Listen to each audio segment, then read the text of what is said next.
Friends, గత 4-5 రోజులుగా నాగర్ కర్నూలు జిల్లా ఊరుకొండ మండలము ఊరుకొండపేట గ్రామంలో హనుమాన్ ఆలయంలో జరిగినటువంటి ఒక గ్యాంగ్ రేప్ గురించి సమాజం అంతా చర్చించుకుంటుంది. దీనిపైన నా అభిప్రాయాన్ని వ్యక్తం చేయడం కోసం ఈ వీడియో ద్వారా మీ ముందుకు వచ్చాను. మొదటగా ఈ సమస్యని చాలా ధైర్యంగా వెళ్ళి భూత్పూర్లో తాను కేసు పెట్టినటువంటి ఆ ధీర వనితకి మూఢనమ్మకాల నిర్మూలన సంఘం నుంచి ప్రత్యేక సలాం. ఒక మోసపోయిన వ్యక్తి, దోపిడీకి పీడనకు గురైన వ్యక్తి ఈ విషయం మీడియాకు వెళ్తే, ఈ విషయం పోలీసులకు చెబితే, ప్రజలకు తెలిస్తే నాకు గౌరవం పోతుంది అనే భయంతో చాలా మంది మోసపోయిన వాళ్ళు చట్టం దృష్టికి సమస్యను తీసుకురావటం లేదు. ఈ మహిళ చాలా ధైర్యంగా పోలీస్ స్టేషన్లో కంప్లైంట్ ఇచ్చినందుకు తనకి అభినందనలు. అలాగే శీఘ్రగతిన పోలీస్ అధికారులు స్పందించి ఆ గ్యాంగ్ రేపుకు కారణమైన 7 మందిని గుర్తించడము, వాళ్ళని జైల్లో పెట్టడము, నిజంగా రిమాండ్కు తరలించడము అభినందనలు. పోలీసు శాఖకి ప్రత్యేక అభినందనలు. ఇక్కడ మరీ ముఖ్యమైన విషయము లేదా మనందరం ఆలోచించదగ్గ విషయం ఏమిటంటే, బాధిత మహిళ ఎవరు, ఆమె ఏ కులము అని ఆలోచించడం బుద్ధి తక్కువతనము. ఆమె పేరు కానీ, ఆమె కులాన్ని కానీ, ఆమె ఫోటోను కానీ బయటికి రాకుండా జాగ్రత్త పడ్డందుకు పోలీసు శాఖ వారికి నా ప్రత్యేక కృతజ్ఞతలు. ఇలాగే రానున్న రోజుల్లో ఏదైనా ఘటన, సంఘటన, దుర్మార్గం, అమానుషం జరిగితే దయచేసి బాధితుల యొక్క ఫోటోలను పెట్టవద్దు అని కోరుతున్నాము. అలా పెట్టడం వల్ల వాళ్ళ వ్యక్తిగత జీవితం ధ్వంసం అవుతుంది, వాళ్ళ ఐడెంటిటీ దెబ్బతింటుంది, బంధుమిత్రులు గుర్తిస్తున్నారు, మానవ సంబంధాలు పాడవుతున్నాయి. వాళ్ళకు మేలు చేయడానికి బదులుగా వాళ్ళ జీవితాన్ని నాశనం చేసిన వాళ్ళం అవుతున్నాము. చాలా సార్లు ఇలాంటి సంఘటనలు జరిగినప్పుడు ఆ మహిళ బీసీ మహిళ కానీ, ఎస్సీ మహిళ కానీ, ఎస్టీ మహిళ కానీ అయితే వెంటనే వాళ్ళ ఫోటోను ఎక్స్పోజ్ చేస్తున్నారు.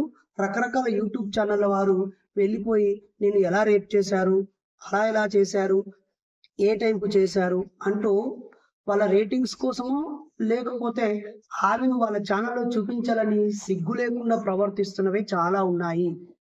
ఈ ఘటనలో ఆ మహిళని ఎవరు అని వెతకడం అనేది బుద్ధి తక్కువ ఆలోచన. ఘటన నిజమా కాదా? మరి అక్కడ 7 మందిని అరెస్ట్ చేశారు. మరి నిజంగా వాళ్ళు 7 మంది నేరస్తులా కాదా అనేది విచారణలో తేలేది ఉంది.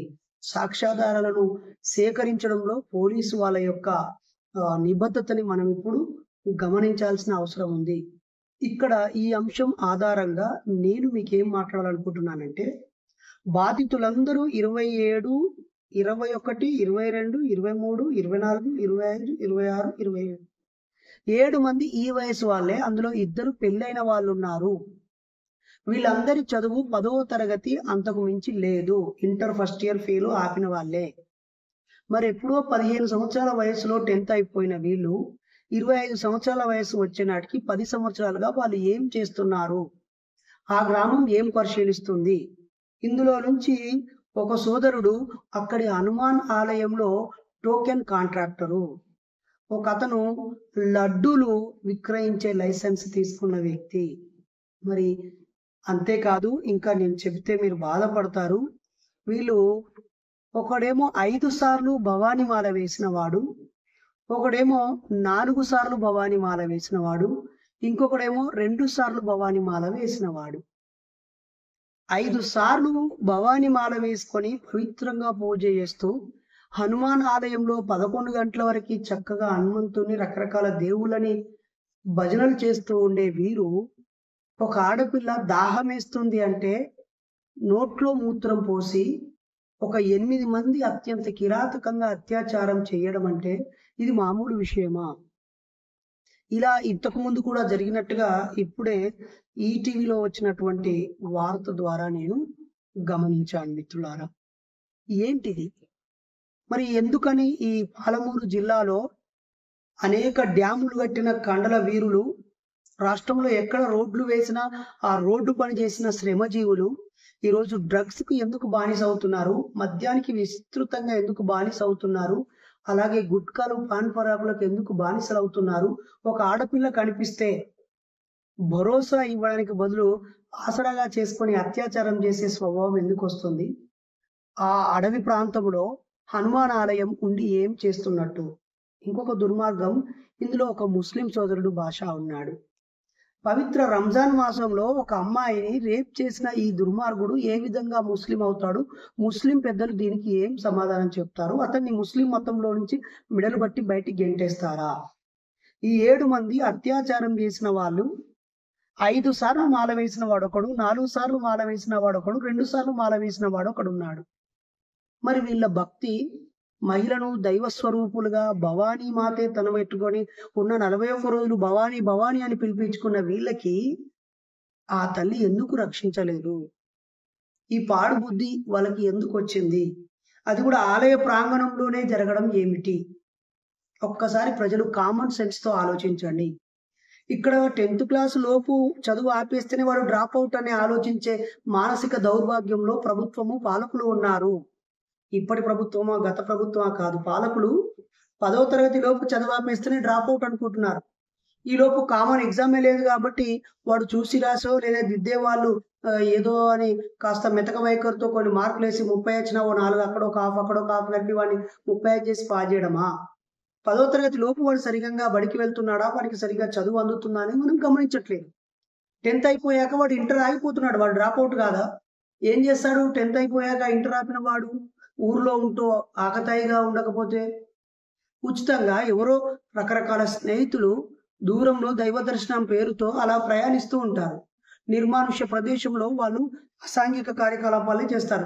కోర్టులు చెప్పాయి, పోయో రూమ్ లో 2 పెళ్ళైన వాళ్ళు ఉండొచ్చు, పెళ్లిగాని వాళ్ళు ఉండొచ్చు, మేజర్ అయిన వాళ్ళు ఉండొచ్చు, లివింగ్ టుగెదర్ ఉండొచ్చు, కో రిలేషన్ రూమ్లు కూడా ఉన్నాయి.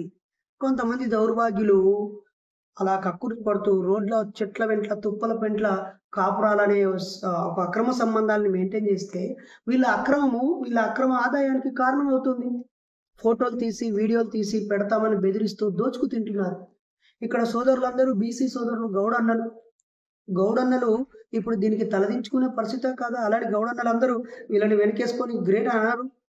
అవును, గౌడన్నలు వీళ్ళని కులం సంఘంలో నుంచి గెంటి వేయరు. ఇంకా ఆడపిల్ల ఏ క్యాస్టో తెలిసి ఉంటే ఆ క్యాస్ట్ వాళ్ళు మా ఆడపిల్లను ఇలా చేస్తావా అని పరిగెత్తుకుంటూ వచ్చేవాళ్ళు. ఇప్పుడు ఆడపిల్ల ఎవరో తెలియదు కాబట్టి కాస్త స్పందించే వాళ్ళే స్పందిస్తున్నారు. ఇప్పుడు ఏం చెయ్యాలి? ఆ అత్యాచారానికి గురైన ఆవిడకు 10 లక్షలు ఇవ్వాలా? ఒక ప్రభుత్వ ఉద్యోగం ఇవ్వాలా? లేకపోతే ఇందిరమ్మిలో కేసీఆర్ డబుల్ బెడ్రూమ్ ఇవ్వాలా?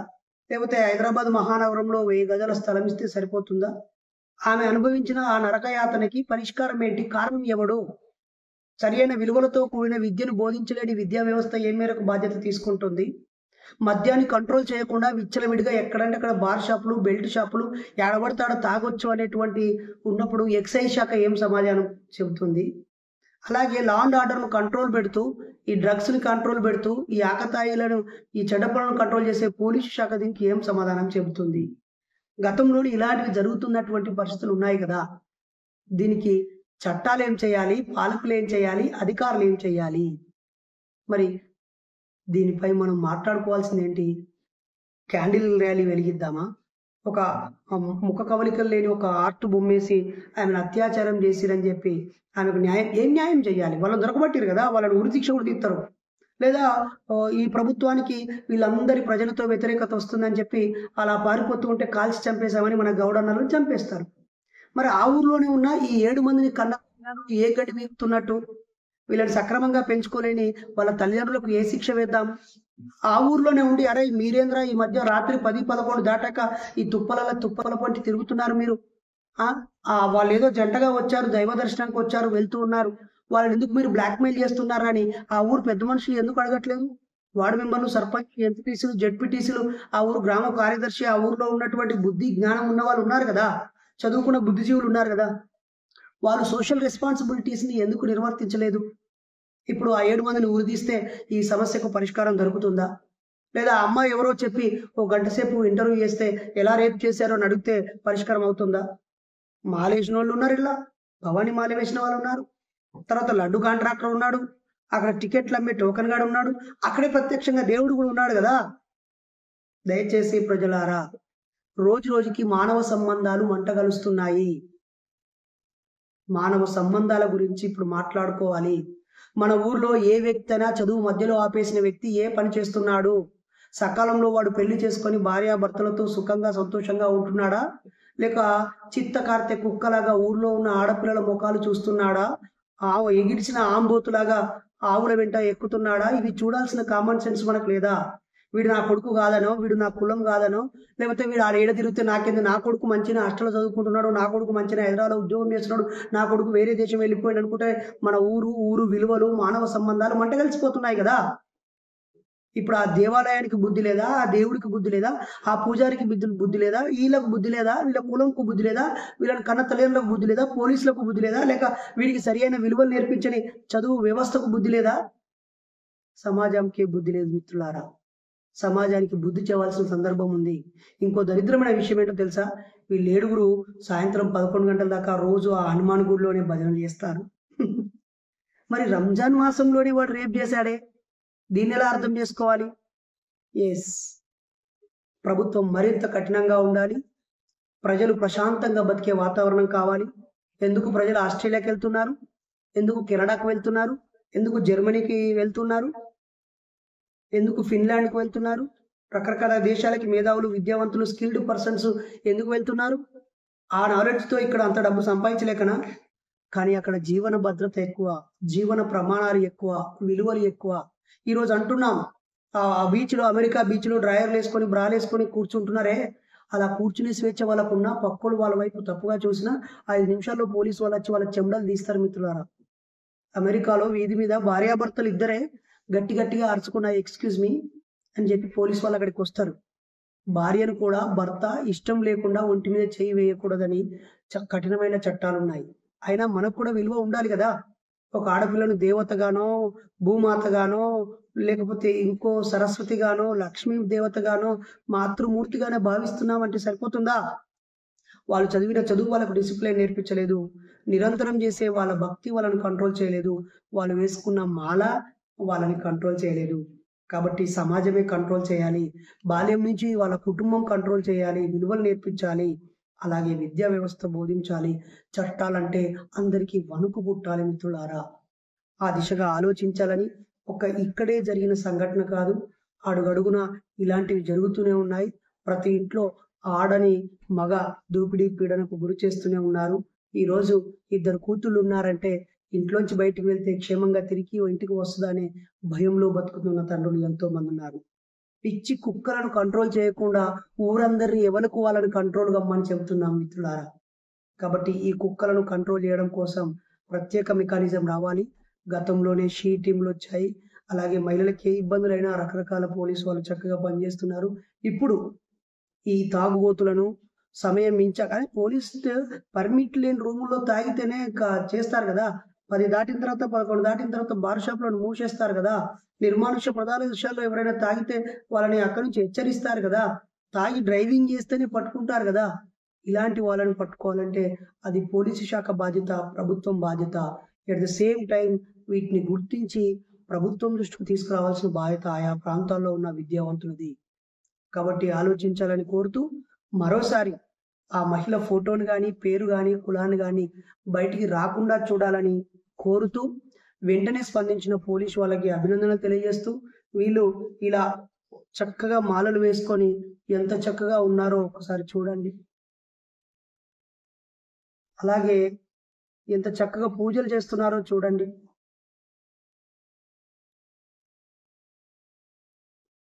ఎవరైనా ఆలోచించండి. మాలలేసిన కొద్ది రోజులు కంట్రోల్ చేయడం కాదు, జీవితం అంతా క్రమశిక్షణ అలవడాలి. అందుకే నేను, నా భార్య, నా 2 పిల్లలు, నేను కలిసి ఏప్రిల్ 14th రోజు ఉదయం ట్రాఫిక్ లేకముందే పెద్ద అంబేద్కర్ విగ్రహం దగ్గరకు వచ్చి, మద్యం నాకు తాగే అలవాట్లేదు, మద్యం తాగను, అలాగే వ్యభిచారం చేయను, దొంగతనం చేయను, హేతుబద్ధంగా జీవిస్తాను, శాస్త్రీయంగా జీవిస్తానని నేను 5 ప్రమాణాలు, పంచశీల ప్రమాణాలని ఏప్రిల్ 14th ట్రాఫిక్ ఏమీ లేకముందే వెళ్ళి బాబాసాహెబ్ అంబేద్కర్ దగ్గర నేను ప్రతిజ్ఞ చేయాలనుకుంటున్నాను. మీలో ఎవరైనా ఆసక్తి ఉంటే కుటుంబంతో వచ్చి అక్కడ మద్యం మానేస్తాము. అంటే ప్రభుత్వాలు నడిచేవి మద్యంతో వచ్చే డబ్బులతోనే. వేల కోట్ల రూపాయలు వస్తున్నాయి. కాబట్టి మద్యాన్ని వదిలేయండి అంటే ప్రభుత్వం సంక్షేమ పథకాలు చేయలేదు, ప్రభుత్వం నడిపించలేదు. కాబట్టే గతంలో జగన్మోహన్ రెడ్డి గారు మద్యాన్ని నిషేధిస్తానన్నట్టుగా దశల వారీగా తగ్గిస్తానన్నా తగ్గించలేదు. గతంలో ఎన్టీ రామారావు గారు పూర్తిగా మద్యపాన నిషేధం చేసినప్పటికీ మళ్ళీ చంద్రబాబు నాయుడు గారు క్రమంగా వాటిని పునరుద్ధరించారు. ఇప్పుడు అక్కడ తెలంగాణ, ఆంధ్రప్రదేశ్‌లో చంద్రబాబు నాయుడు గారైనా, ఇక్కడి కిరణ్ కుమార్ రెడ్డి గారైనా మద్యాన్ని వాళ్ళు నిర్మూలించలేరు. మనమే ప్రజల్లో మద్యాన్ని మానిపించడం కోసం ఒక పోరాటం చేయాలి. మద్యం నిషేధించే దిశగా ప్రభుత్వాలపై ఒత్తిడి తీసుకొచ్చే కార్యక్రమాలు చేయాలి. ఈ క్రమంలో మూకుమ్మడిగా నేను మద్యం సేవించననేటువంటి ప్రతిజ్ఞలు చేయించాలని కోరుతున్నాను. మరి నాగర్ కర్నూల్ పోలీసులకి, మహబూబ్ నగర్ పోలీసులకి నా అభినందనలు.